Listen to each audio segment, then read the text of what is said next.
So hello everyone, আসসালামু আলাইকুম, welcome to my another blog.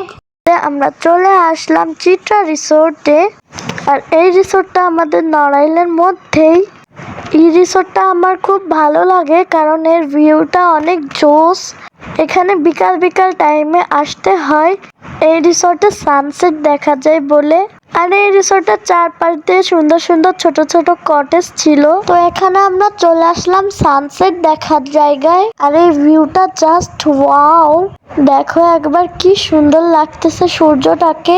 এখানে বসে বসে সানসেট দেখার ব্যবস্থা করা আছে। আর পাশে আরেকটা কি বলে ওটারে, ওটা ব্রিজ টাইপের একটা, ওইখানেও দাঁড়িয়ে সানসেট দেখা যায়, কিন্তু এখানে সব থেকে সুন্দর। এখানে লাইভ গান দেখার ব্যবস্থা করা আছে। তো আমরা ঢুকে পড়লাম কটেজটার ভেতরে তোমাদেরকে দেখানোর জন্য।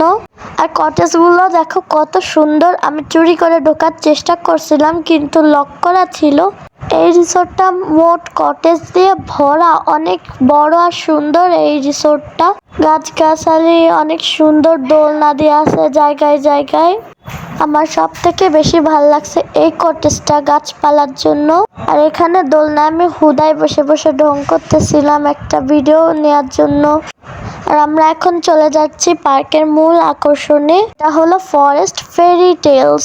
আর এখানে এরা কি সব লিখে রাখছে, এরা এটাকে একটা মিনি অ্যামাজন বলে দাবি করতেছে।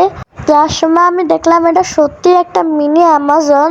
দেখো এখানেও কি সুন্দর একটা সূর্যের ভিউ। তো তোমাদেরকে নদীটা দেখায়।